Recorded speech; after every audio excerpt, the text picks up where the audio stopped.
might seem crazy what I'm about to say. Thank you very much. Hello, frogs. Yeah. I am a frog too. I have been for quite a bit of time. I think recently I started to try to jump out of the water, at least to tell you that the water is boiling. Because like that boring proverb we've always heard, the idea that the frog, when you put it in cold water and, heat the water slowly, the frog doesn't notice, and then eventually the frog gets boiled alive. I have to admit, this hit me really, really strongly by 2020. When you look back from 2020, you realize there were so many signs that we were going to get a very big pandemic that is going to affect us. If you look back at history, 1920 was around the same time. We've had swine flu and bird flu and all of the other things, SARS and so on before that.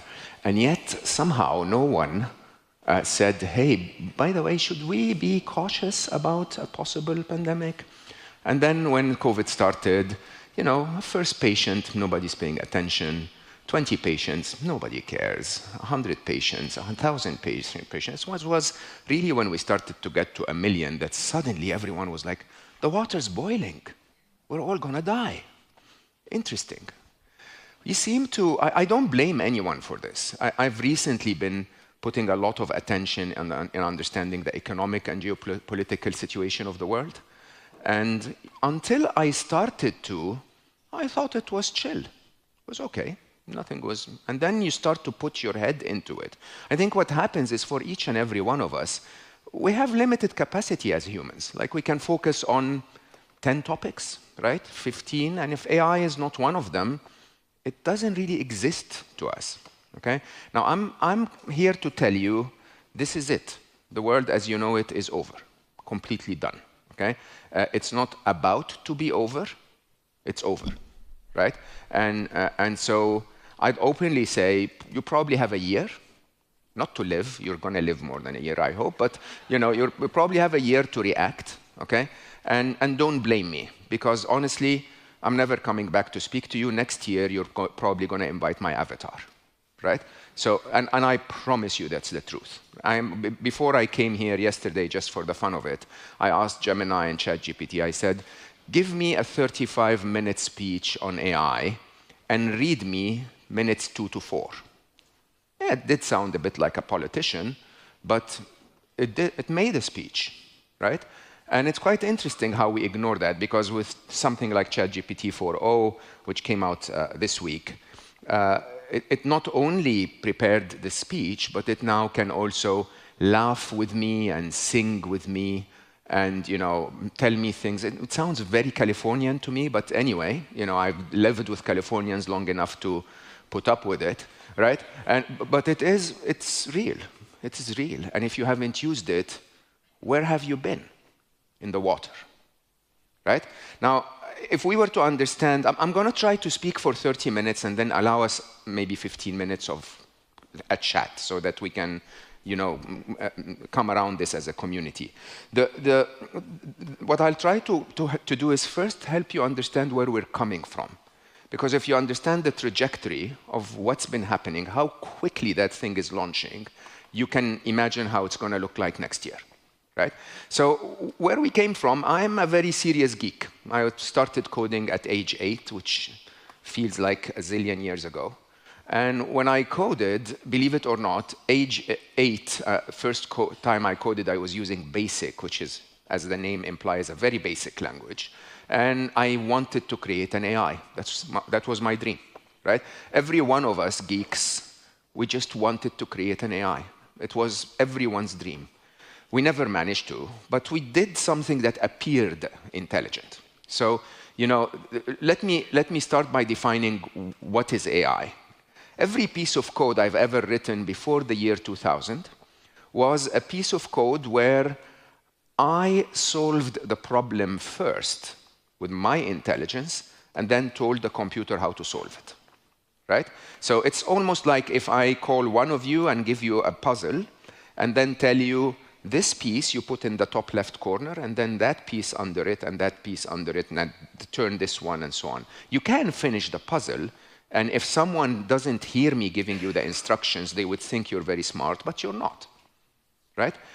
By the turn of the century, this ended, right? So the idea of us telling computers what to do, by the way, they did it very quickly, very accurately at a massive scale, and so they appeared smart.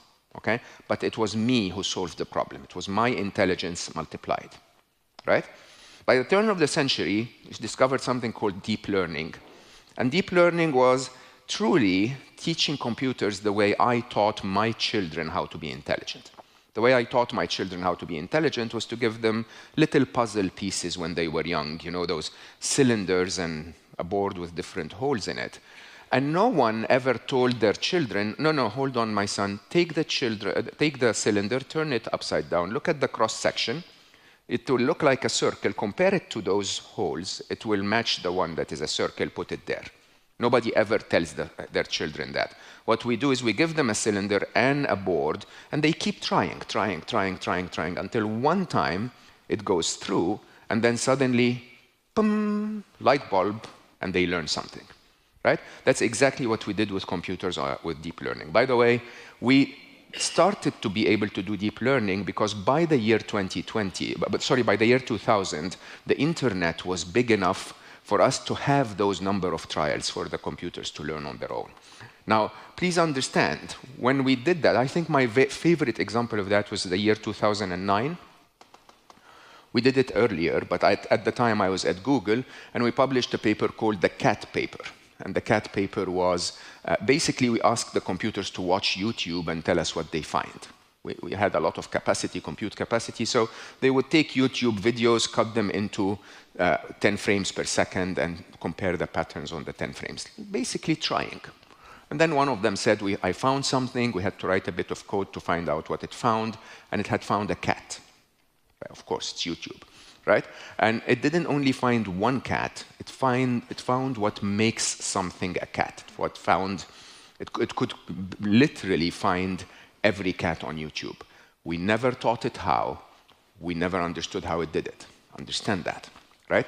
And the code that was written for a computer to find every cat on YouTube, if I had written it the traditional way, would have been probably 200 million lines of code.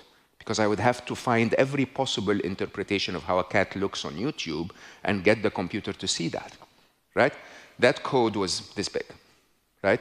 But there was a lot of numbers and mathematics that we don't understand. Just like I can ask you a question and you'd give me a very intelligent answer, and I have no clue what happened inside your brain to get to that answer. This is where we are. Computers find their own intelligence. We don't teach them how. We just give them the data to learn, and they learn like humans. And every task we've ever given them since, they've become better than humans at, right? So they are the world champion in chess, they're the world champion in Go, they're the world champion in everything we've given them. They are the best manipulator of humanity on the planet in terms of social media engines. They are the best writers, the best artists, the best musicians, the best anything we've ever given them. Right? And between the turn of the century and the time when we recognized that, which is what I normally refer to as the Netscape moment, right? So 2023, every one of you started to hear about AI. That's not because AI started in 2023, right? AI started in 2000, and by 2016, all of us in the lab, we knew we got it. Right? By 2016, we had created code that would blow you away. Right?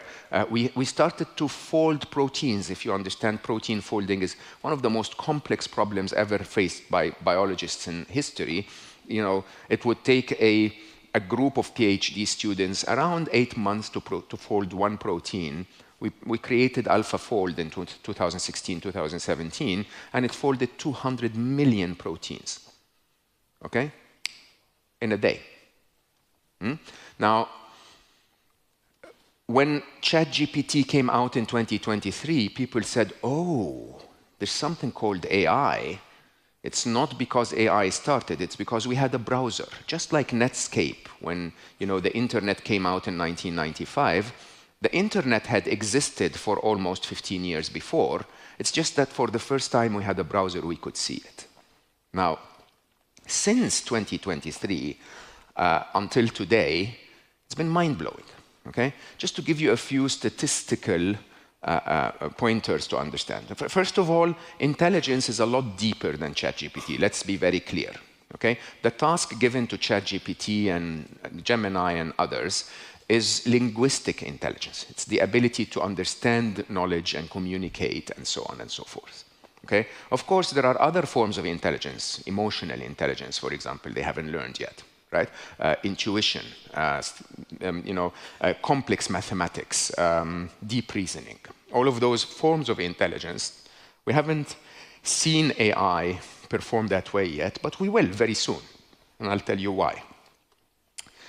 But what we did is, as we gave them that task, we have a machine called ChatGPT that is estimated in certain tasks to perform at 110 IQ, and in other tasks at 155 IQ. Just so that you know, Elon Musk is 155. Einstein, which was never really measured, is estimated to be 162.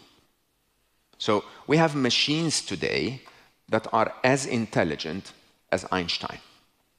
And we as humans, sitting in the cold water, the gradually heating water, are chilling and discussing and saying, no, but we will always be humans. We will always be in the lead. They will always need us. Okay? And I used to go mad in 2016 when people would tell me, but hold on, AI, no, humans, we're capable of creativity, we're capable of, poetry and music, and these are things that AI will never do. What? What do you mean?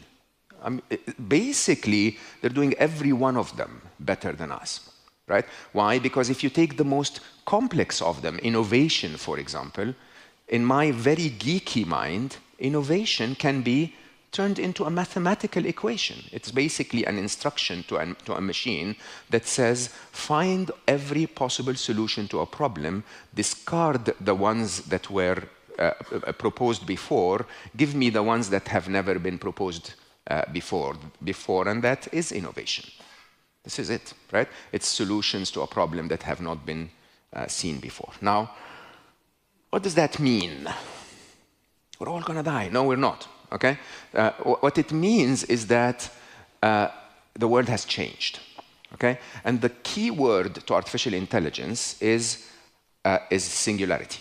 Is that we don't actually know how the world will change. Right? A singularity is an event horizon where the rules of the game change so much that you're no longer able to understand how the game will be played. Okay? When the rules of the game become that the smartest person you can ever hire in your company is no longer a human, okay? Everything you know about the rules of HR change, okay? When the rules of the game change to the point where your customer is not necessarily making their choices themselves anymore, but that the machine will recommend to them, the rules of the game change. When, I've seen beautiful marketing advertising campaigns here, when there will be a moment in the near future when machines will be marketing to machines and we will be out of the picture altogether, the rules of the game change, right? And I want to say that as the rules of the game change, we can end up in a magnificent utopia of abundance, right? And we can also end up in a dystopia of a very difficult time. Let me talk about the utopia of abundance first so that you understand I'm not here to scare you. I'm here to tell you that the water is boiling, right? My objective is for you to jump out of the pan, right? But today, to do that, I have to tell you it's boiling and that hurts, right? Let's talk about the abundance first. The abundance is this. You may not feel it anymore, but the reason we have all of this technology is because there is a plug in the wall that is providing a very valuable resource called electricity. Electricity has become a utility. It's in the back of our minds. We don't even think about it anymore, right? There will be another plug in the wall, probably in your pocket, in your phone, that is called intelligence. It's a utility, okay? And today, just last night, okay, I plugged into that intelligence and I got myself what I would probably estimate to be an extra 25 IQ points. I became 25 IQ points more intelligent yesterday as I was analyzing a complex problem using AI, right? There will be a moment in the future where I will plug in and get another 100 IQ points. There will be a moment in the future where I will plug in and get 400 IQ points more, right? Now, I can promise you this. If you give me or any of my peers that I worked with at Google X 400 IQ points more, I will solve every problem on planet Earth. Every single one of them. Climate change, wars, wealth, whatever. Okay? As a matter of fact, I keep telling people openly that with 400 IQ points more, I can plant a garden outside where you can walk to one tree and pick an apple and walk to another tree and pick an iPhone. Okay? From a nanophysics point of view, it's the exact same cost. Right? And we are on the verge. If you understand where we are on nanophysics and nano manufacturing in general, we are on the verge of being able to do that. We just need to be a slightly more intelligent. Okay? Now, that is a world of abundance where everything changes. Imagine if we can solve the energy problem to the point where energy becomes zero cost. Because energy is so abundant around us. Okay? What would that do to the geophysics, to the geopolitics? Would we fight over energy anymore? Would we, how would the cost of products become if energy was free? Think about all of that. Okay? That's a utopia that is almost impossible to imagine, that completely changes everything we've ever learned, definitely changes retail. Okay? And it is literally a few years away. Right? There are, however, on the path to get there, quite a few challenges. And actually, when we get there as well, there are quite a few challenges. And those challenges, let me be very, very clear, are not a problem with AI. Okay? Let me be very, very clear. There is absolutely nothing wrong with artificial intelligence. There is absolutely no threat to be found in artificial intelligence. There is a lot wrong with the value system of humanity in the age of the rise of artificial intelligence. Right? There is a lot wrong with the way humans will use this superpower. Okay? So the way I look at it is I say it's like raising Superman. Right? You adopt this infant who has superpowers. And if you teach the infant to protect and serve, becomes Superman. If you teach it to go and rob a bank and kill your enemy, it becomes supervillain. Superpower is irrelevant. Okay? It's the value set that you create around raising that infant that will create the future of humanity. Now, there are 5 areas that I need to highlight as areas where you have to understand the change. Okay? One of them, very important, is the area of power and wealth. Okay? We humans have lived in a world of scarcity since we have started. A world of scarcity that basically says, for me to grow, my competitor has to shrink. Okay? A world of scarcity that basically means I have to be the military superpower in the world, otherwise everyone will kill me. Right? That world of scarcity is no longer going to be the truth, but going to get there. Okay? I think what's going to end up happening is we're going to apply the same mentality of collecting as much power and wealth as we can. Now, let me help you understand this. If you look back at human history, there was a time when we were hunter-gatherers. So basically, the best hunter in the tribe would be able to maybe feed the tribe for a day more, 2 days more, right? Why? Because that hunter had himself to hunt, and the maximum automation he had was a spear, right? When we became farmers, the best farmer could feed the tribe a month more. Why? Because that best farmer knew how to use a form of automation called soil, right? So while the farmer put the seed and used his own human resources to manage that seed, the soil did most of the work, right?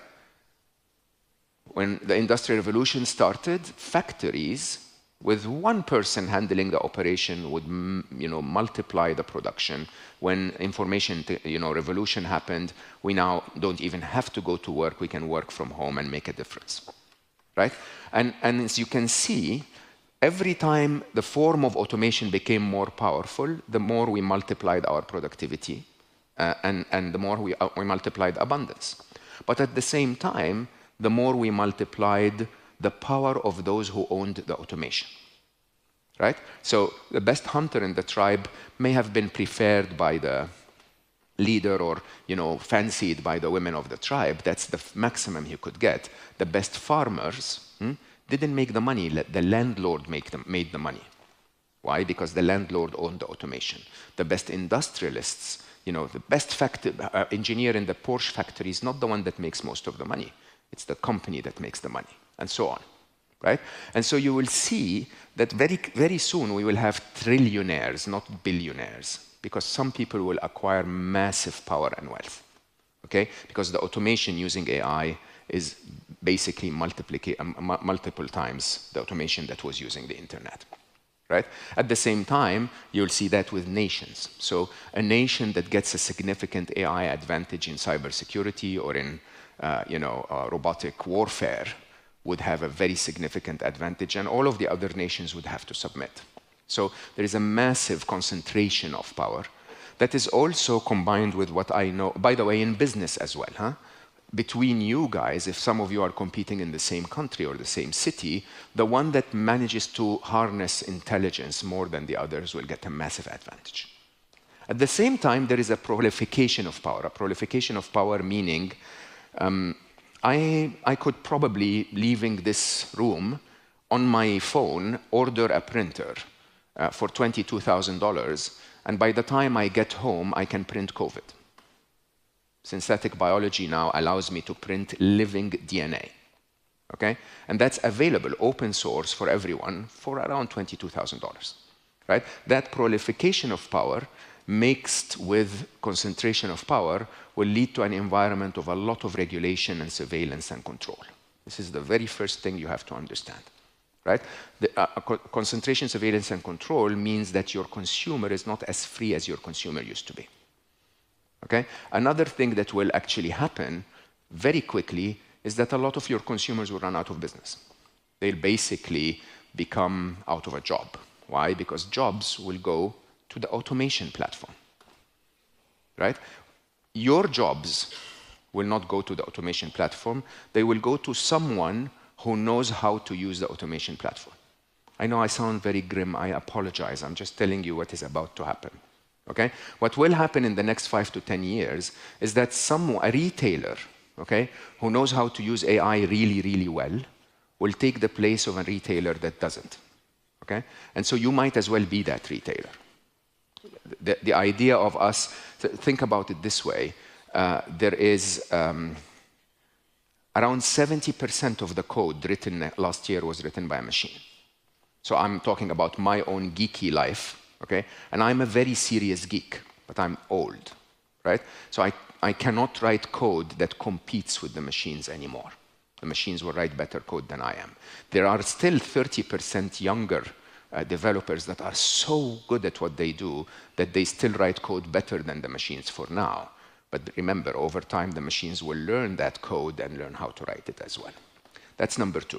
Number 3, which I think is really incredibly important in retail, is the nature of human connection will change massively, okay? The nature of human connection, if you actually please do search for ChatGPT 4.0 videos when we're done with today, and look at how, have you ever seen the movie Her? If you have, it's an AI that pretends to be human. Yeah, ChatGPT, I actually think that the voice that they used in the video sounds like Scarlett Johansson, right? It is so, it laughs with you, it reads your handwriting, it sees the environment you're sitting in, it is singing with you. And it's becoming so difficult to identify what is real and what is not, which will have a massive impact on human connection, both ways, by the way, okay? One way is that a lot of people will, especially with the epidemic of loneliness that we have in the world today, will find an AI friend or an AI girlfriend, right? There are more than 50,000 AI influencers on Instagram today that people follow and listen to that are not even human. They're just generated by a machine, okay? And it's becoming really, from one side, becoming a replacement for human connection. But from the other side, it makes us crave genuine human connection even more, okay? So this, by the way, if I send the avatar next year, it's not going to feel the same, right? When we're done with this, I'll be around for your coffee break, and we can shake hands, and it's going to feel very different than it is with a machine. And I think this, in my view, is one of the biggest differentiators. Unlike what most people will tell you about what you can do, and I'll come back to what you can do in a minute, what you can do in the age of artificial intelligence. Of course, you have to learn the tools, but believe me, in the next 5 to 10 years, those who will capitalize on human connection will actually outperform those who don't. So those who replace everything with a machine are going to become more efficient, but those who will capitalize on human connection will become more loved. Okay? The other, and maybe the last trend I want to talk about is the trend of the absence of the truth, or the end of the truth. Okay? So there is a lot happening today in the geopolitics, politics and economics of the world, and even in AI and climate change and so on, where you no longer know if it's true or not, because the mainstream media and social media is, covering it in a way that makes you no longer understand what is not, what is true and what is not. And I think the reality is one of the biggest skills is those with authenticity and genuine honesty, as humans or as businesses, will very quickly get, again, the favor of people around them, of their clients and their partners and so on. Right. I'm going to quickly talk about what we need to do in this environment. I really apologize for concerning you, okay? Everything that I spoke to you about, by the way, in terms of the changes that are about to come, are not changes because of the machines. Did you notice that? Okay? These are changes because of the way the humans will use the machines, right? Equally, by the way, humans could use those machines to say, let's completely ignore power. Every one of us can live like an emperor. It's fine. Okay? We don't need to compete, but that's not the human tendency. The human tendency, which I believe will eventually change, is that we want to aggregate more. We want to win, right? That's the capitalist mindset that America has built, since World War II. Prior, but really propagated very strongly. Okay? There will be a time, in my view, where we will all go back and say, why are we competing for this? Right? The difference between the worst car in the world and the best car in the world is zero.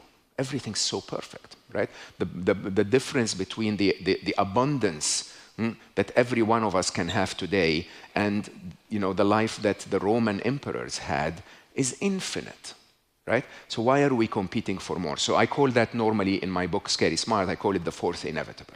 That eventually humanity will come to a point where the extra fight is not worth the effort, because everyone is getting such an incredibly affordable, amazing access to technology and life.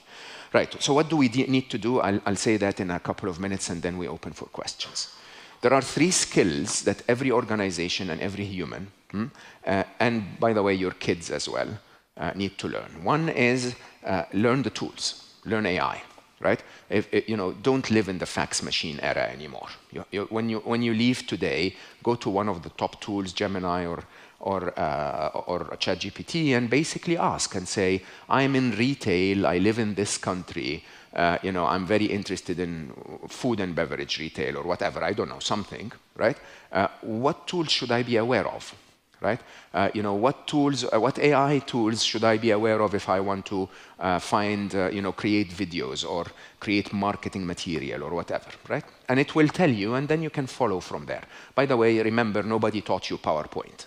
You didn't need a tutor to tell you that, right? So nobody will teach you AI. There will not be a course. You just hold the tool and start chatting to it. That's skill number 1. Skill number 2 is I urge you to find the truth. Find the truth, okay?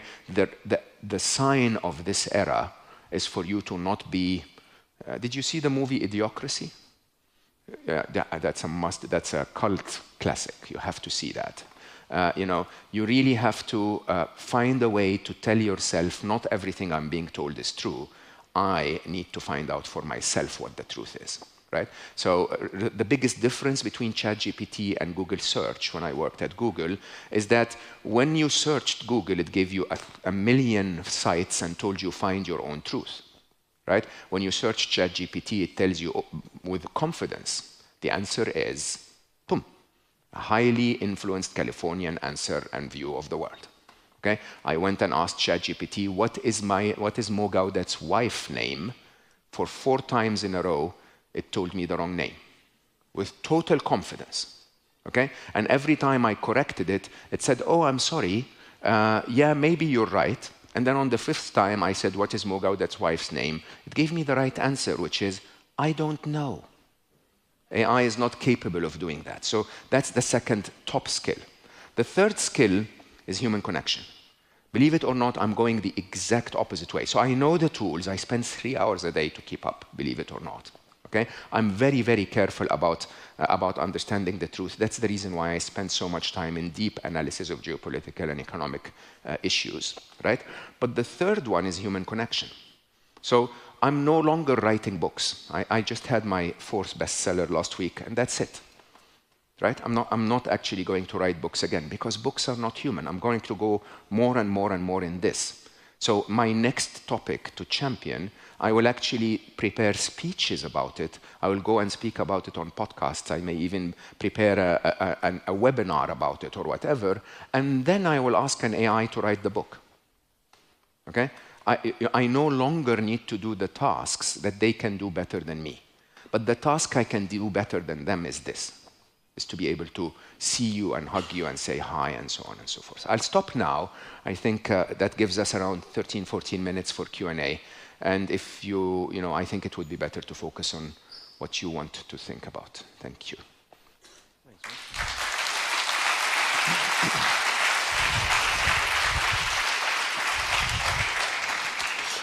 So Mo and I have a chat, dig into some of those topics a bit deeper for 10 minutes. But importantly, we've got this time. If you would like to ask Mo a question, please do. It's an opportunity. It's not a threat. I can't believe that no one's got anything they'd like to dig into. There you go. I don't even have to ask the first question. Yes. Hang on one sec. We've got a microphone coming. Yeah. Thanks. Hi, Mo. You described yourself as a geek and you are a master of code. So is it possible to digitalize fear or anger? Oh, yeah, 100%. So that's a question I get quite a lot. Again, from the typical way of people saying, AI will never be creative, will never make music, and so on.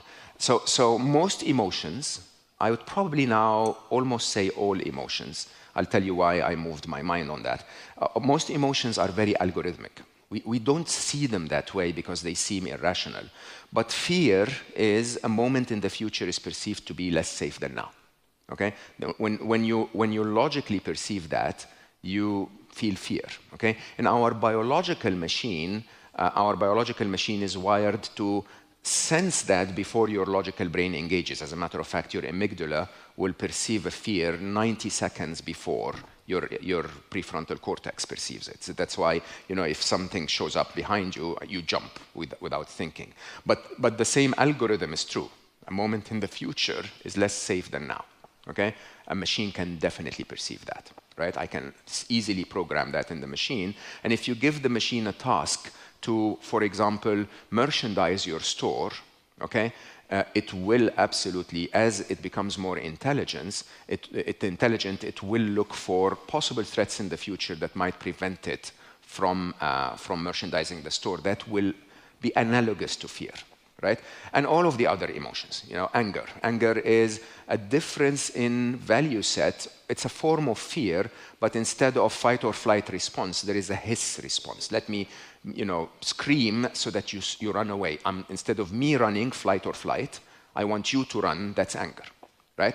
And yeah, once again, it is a sense of difference in value set combined with a sense of feeling unsafe around someone or something, some situation leads to anger, right? And you can take all of them. All emotions, perhaps other than love.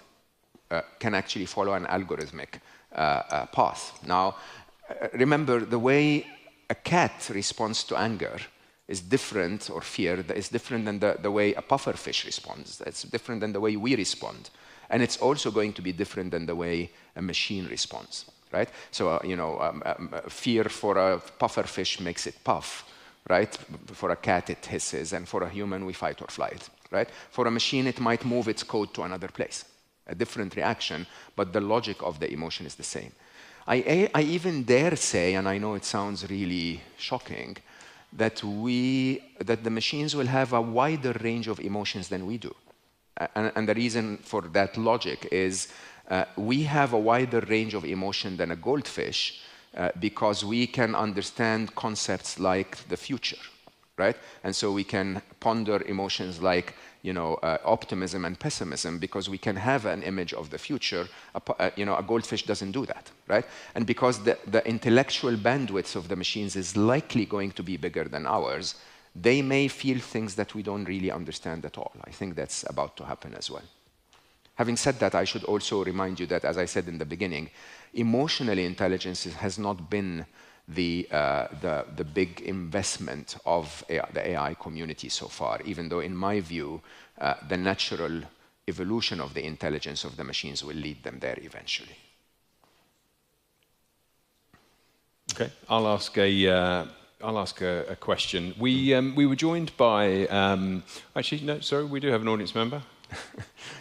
I love that you prefer their questions to yours. Yeah, that's very, Everyone's very selfless. Very selfless. They've been listening to me for a day and a half already. So sorry for that. We talked last 2 days a lot about measurement. So maybe to ask a question after the emotions, like, is there any good way you know how to measure the emotions? I do not know the answer to that. I don't know the answer to that. I have my last book is about stress, and we talk very clearly. We have a chapter called emotional stress, right? And the idea is that we in the modern world, sadly, have been trained to think when we go to school. We haven't been trained to feel. Okay, we have been trained to, unfortunately, suppress our emotions. Somehow, because in the workplace and in school, emotions can lead to a lot of unpredictability, right? We started to tell our kids at very young age, sit down, don't cry, just be what we tell you to be. And for a lot of us, we somehow are not able to even sense our own emotions. I found that for me specifically, which lived 30 years of being a very highly efficient, effective, corporate professional, I found that I can feel, but I wasn't allowed to express my emotions in the workplace. And as my connection to my body and my feminine side and my emotional side continued to grow, I think that my very first measure was my emotional body connection. So, many books on the topic, The Body Keeps the Score is a great one. The idea that when you trap an emotion, it basically grows, and then eventually it manifests in the form of a feeling, a sensation, right? You can easily see it. Anxiety is felt somewhere in your core. Anger is all over your body with energy. Fear makes you want to coil. And so you can't really measure it, but you can sort of refer to it. My co-author in Unstressable basically uses a technique that she calls the which, where, why, and what. Which, where, why, and what, which is sort of a form of a meditation that she recommends you do every evening before you go to bed, where you can sit with yourself and say, how, which emotion am I feeling? Is this jealousy or anger? Is this fear or anxiety? And so on. Where in my body do I feel it? Why do I feel it? What's the logic that's triggering it? And what is it trying to tell me? Okay? Not what do I do about it. By the way, most emotions just want to be heard and acknowledged. What do I do about it? Having said that, can we measure that in AI? I don't think anyone's working on this at all. And I think this is a question that I have never given any thought to before. So well done. Yeah, thank you. Can we get more of those questions? That's actually, that's such an interesting question. Yeah, Claudia, down the front here.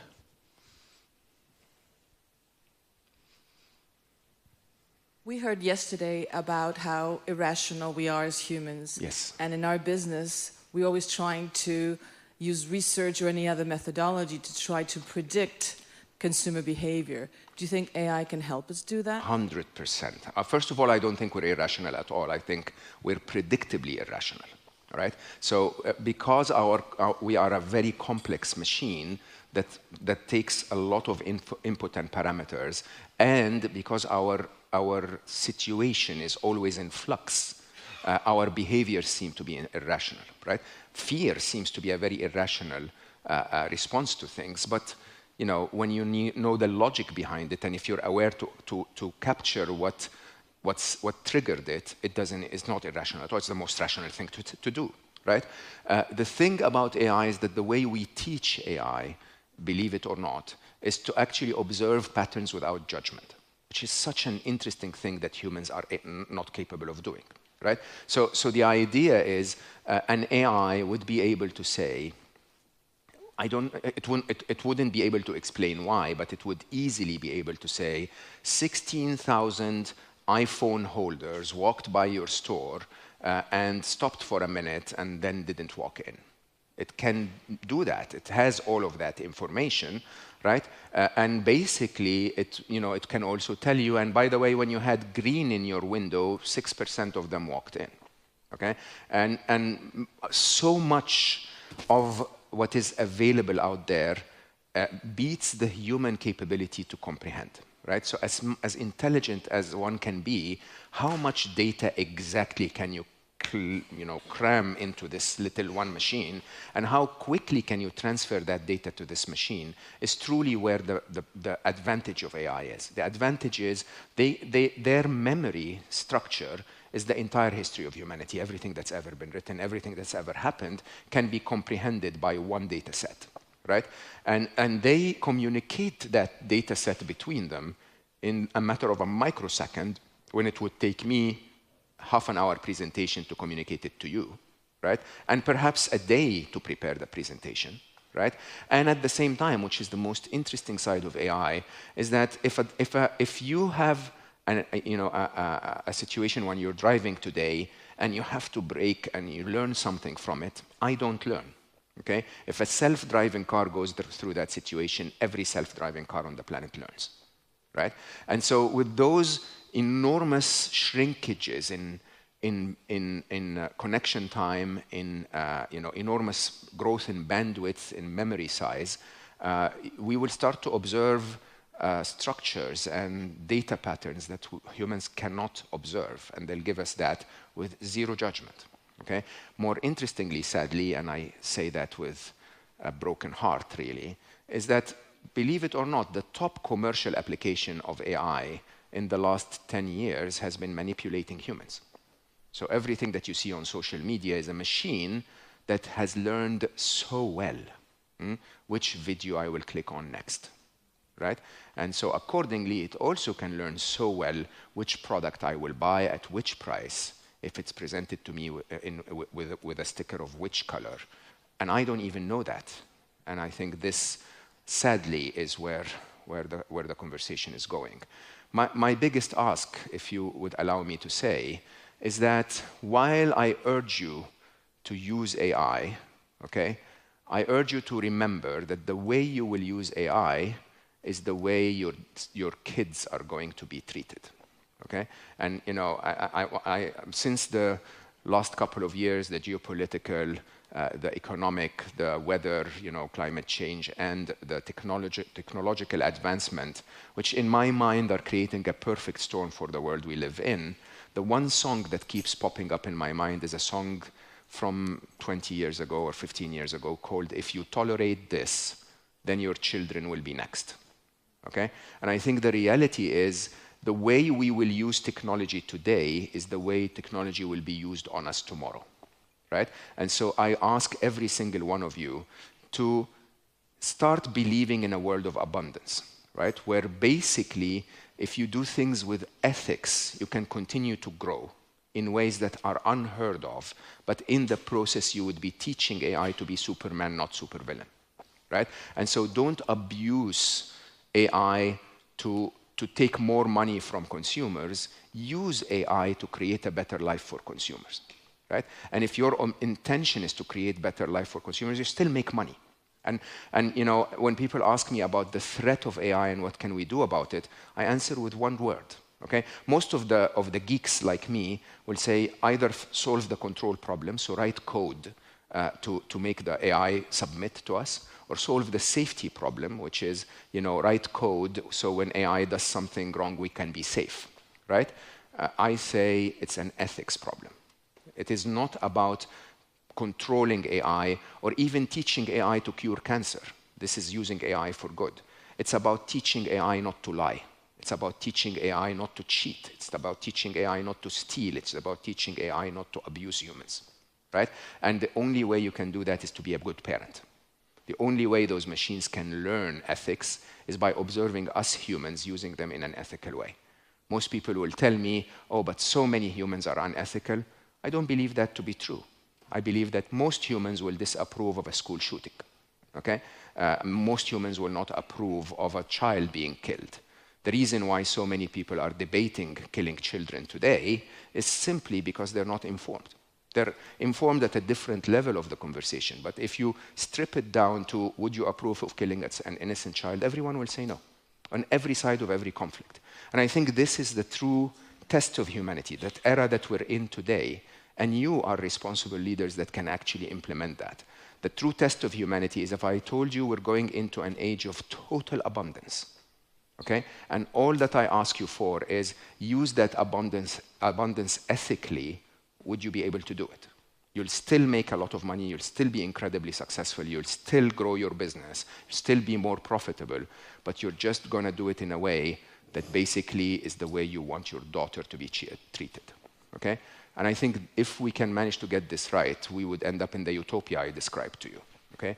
If we don't believe it or not, just so that I don't leave you on a fearful thought, we will still end up in the utopia. We will just have to struggle along the path until we're convinced that there is no need for the fight anymore.